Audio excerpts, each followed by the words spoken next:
Welcome to the deep dive. You've sent us your sources, and we're here to dig in, pull out those key insights, the really resonant stuff, so you get informed without, feeling totally swamped. Mm-hmm.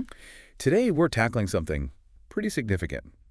The power, maybe even the necessity, of partnership, especially in missions and ministry contexts. Right. And our main source for this is a really interesting document, Why Partnership Changes Everything. It brings together theology, history, practical bits, quite a mix. It really is, and there's this one question it poses right at the start that kind of frames the whole thing. Yeah, I saw that. What could change? What could truly transform if we stopped building alone? It really grabs you, doesn't it? It makes you think about what we might be missing. Totally. It's like you can try and do everything solo, Yeah. but maybe, just maybe, working together unlocks something huge. Okay, so where does it start? Foundational principles. Exactly. It argues pretty strongly that partnership isn't just like a good strategy. It's actually fundamental to how God designed things. Okay, how so? Well, it kicks off right back in Genesis. Genesis 2.18, it is not good for the man to be alone. The source presents this as a core principle right from the get-go. Community wasn't an afterthought. Interesting. Not just about solving a problem, but part of the original setup. Precisely. And then it goes even deeper, pointing to the Trinity, Father, Son, Spirit as the ultimate model. Perfect unity, working together, this dynamic love. Right, that constant collaboration. Yeah, it even mentions that concept perichoresis, this idea of mutual indwelling, how they exist in each other, fueling creativity and mission. It's presented as the divine blueprint. Wow. So if that's the blueprint, then humans, made in God's image, are inherently relational too. We're wired for this togetherness. So the argument follows, when we operate in silos, we're not just being inefficient. we're kind of working against the grain, against our own design. That's the idea, working against this fundamental divine pattern. Okay, that's a strong theological base. Yeah. But does it, play out? Does history back this up? The source looks at examples, right? Like the early church. Oh, definitely. Acts is a big one. The source really highlights that unity in Acts 2. The prayer, breaking bread, the radical generosity. Yeah, that whole picture. It wasn't just niceness. It created this movement that, it shook Jerusalem.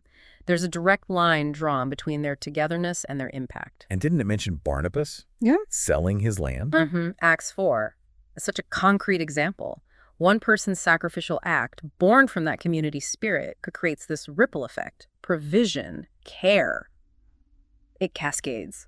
It's partnership in action, really. For sure. Then you've got Paul, 1 Corinthians 12, the body metaphor. So powerful. The different parts needing each other. Exactly. All unique, all essential. It quotes verse 21, the eye cannot say to the hand, I have no need of you. It just hammers home that diversity of gifts united under Christ. That's where the strength lies. It's interdependence, not independence. Right. And I like the inclusion of Deborah and Barak, too, from Judges. Oh, yeah, that's a fascinating one. An unlikely pair. Totally. Prophetess and military leader. Maybe on their own, things look different, tougher, but together, victory. It shows God bringing different people, different strengths together. So across the board, these historical snapshots seem to show a clear pattern. Combine strengths, pool resources, even unlikely pairings. And you get greater impact than going it alone, consistently. Okay, so history supports it, but the source also talks about the other side, right? Right. The problems when we don't partner. Yeah, it doesn't pull any punches there. It talks about the cost of isolation and division. It addresses that whole issue of individualism, which is so, prevalent today. How does that hurt things? Well, it suggests it can subtly erode partnership almost silently, hindering the collective kingdom impact. It's like a slow leak in potential. Right, and division itself. Yeah. That must have consequences. Big time. The source links it to a weakened witness to the world. Plus, internal issues like burnout, people getting stretched too thin, and even ministries drifting from their original mission. You spend energy on maintaining boundaries instead of building bridges. Exactly. And it brings up Jesus' prayer in John 17, praying for unity specifically so the world might believe. Partnership becomes, in a way, our best apologetic in a fragmented world. Our unity speaks louder than our arguments sometimes. That's the idea. And then it gives this historical context, calling it the fractured witness. Mm-hmm. It looks back at early signs of trouble, even in Corinth. Paul having to deal with factions. People saying, I follow Paul or I follow Apollos. Yeah, those early seeds. And then it traces the bigger historical breaks at the Great Schism in 1054, the Protestant Reformation. Which weren't just theological debates. They had massive real-world fallout. Huge. Cultural alienation, missions stalling, actual wars. It's a sobering look at the cost of disunity on a grand scale. And it brings it up to today. Mm-hmm. Looking at the sheer number of denominations, tens of thousands, and it asks, what are the consequences? Confusion for outsiders, resources spread thin, maybe even competing programs. It definitely dilutes the impact, you'd think. Less credibility. That's the concern. It loops back to John 13.35, by this all people will know if you have love for one another. Our unity, or lack of it, sends a message. Okay, so the need is clear. The costs of ignoring it are high. Does the source offer, practical ways forward? How do we actually do partnership better? It does. It shifts into these practical principles. I like the metaphors it uses, building a modern-day symphony or orchestrating kingdom collaboration. Sounds good. What's the first step in the symphony? Recognizing the unique voices. Identifying and valuing everyone's spiritual gifts, referencing Romans 12 and 1 Corinthians 12. It even suggests practical things like gift discovery workshops. So knowing what instruments you actually have in the orchestra. Precisely. Then, crucial step, deep listening. James 1.1 time. Simple idea, but profound. It suggests things like regular listening sessions in meetings, actually making space to hear everyone. That takes intention. It's easy to just talk over each other. It really does. And then embracing vulnerable collaboration, being willing to work together even when it's messy, and addressing conflict constructively. It mentions Matthew 18 principles, maybe using peacemaking circles. Creating safe spaces to work through the inevitable bumps. Exactly. It's about building a culture of respect and shared purpose. Makes sense. What else? Getting on the same page. It's clarifying the shared vision, doing collaborative workshops, maybe writing mission statements together so everyone knows the goal, reading from the same score, basically. And then making sure people are playing the right part. Right. Tuning individual instruments, using things like gift inventories, looking at roles, making sure people are positioned where they can thrive and contribute best. And practice makes perfect. Sort of. Rehearsing in safe spaces. Yeah. Using those peacemaking sessions, getting feedback, learning to work together smoothly before the performance. And the performance itself. Performing with joy. Things like corporate worship together, joint community outreach, letting the harmony be seen and heard. Okay, those are tangible steps. Does it show examples of this working? Like real-world results? Oh yeah, lots of them. It points out that even in secular corporate settings, collaboration leads to better morale, more innovation. It's not just a church thing. Okay. What about ministry examples? There's one about a Christian nonprofit in Manila. They restructured around these ministry micro-teams. The result, better volunteer retention, more engagement from stakeholders, structure fostered partnership. Interesting.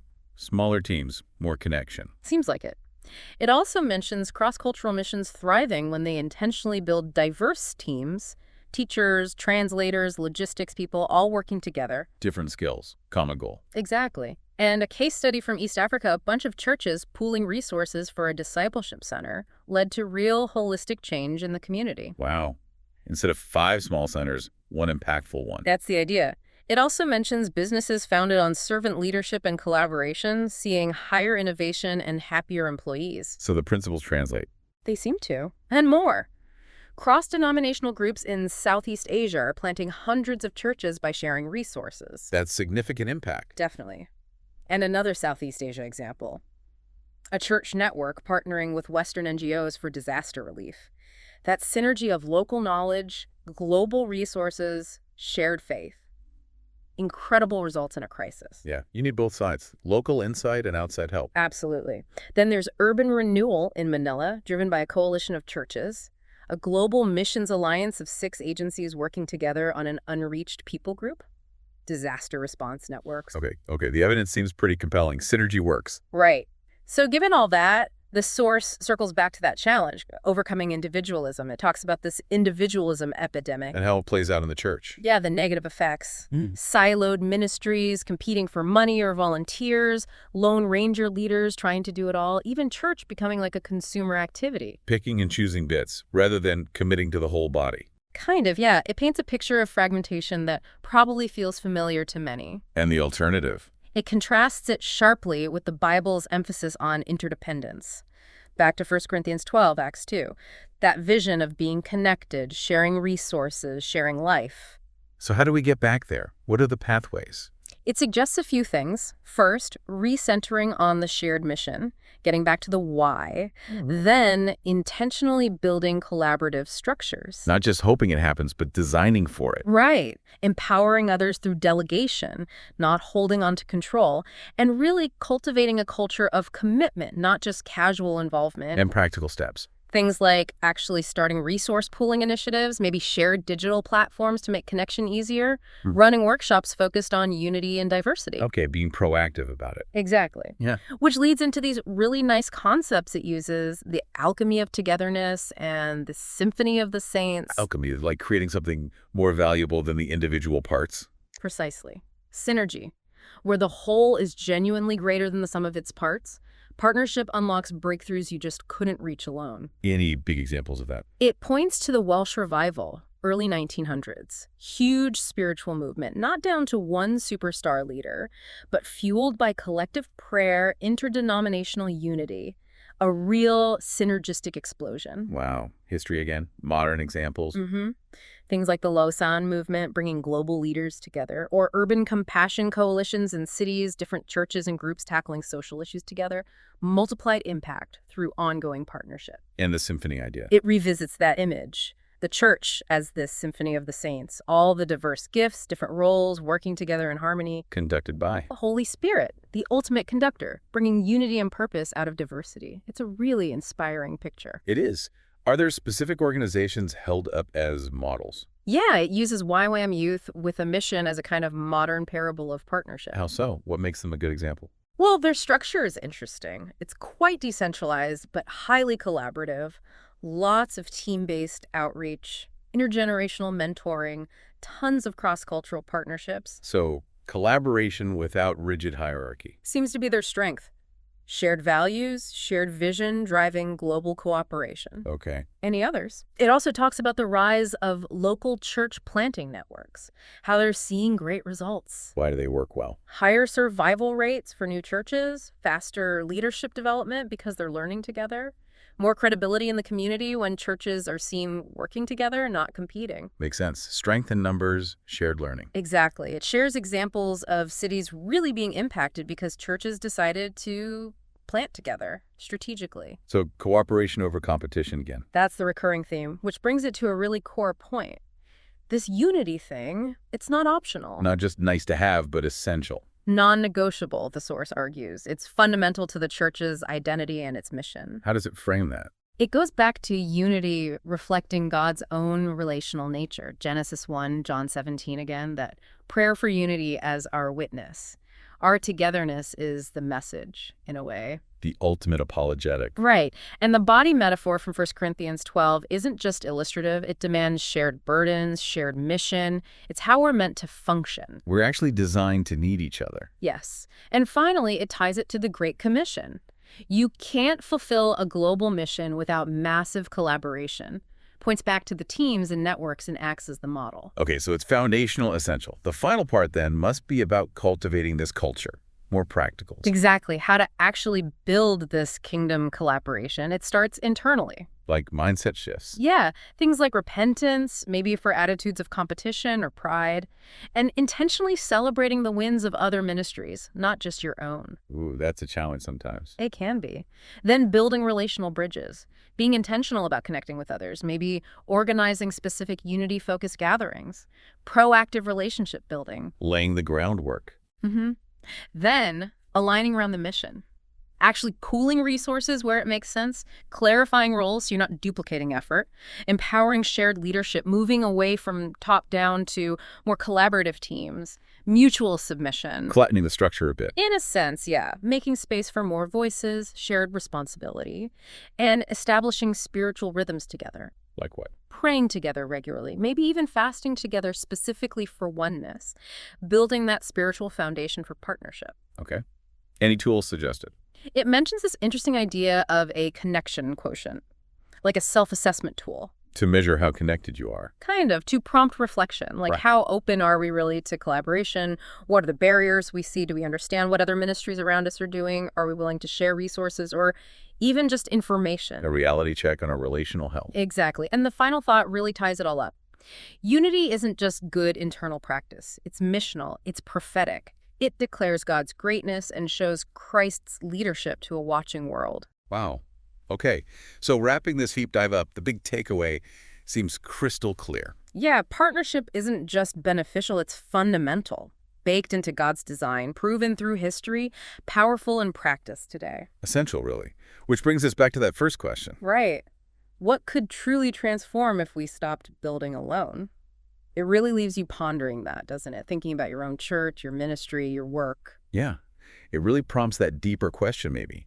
What incredible untapped potential for impact, for growth, might be just waiting to be unlocked if we just intentionally shifted from me to we, from solo efforts to genuinely collaborative kingdom building.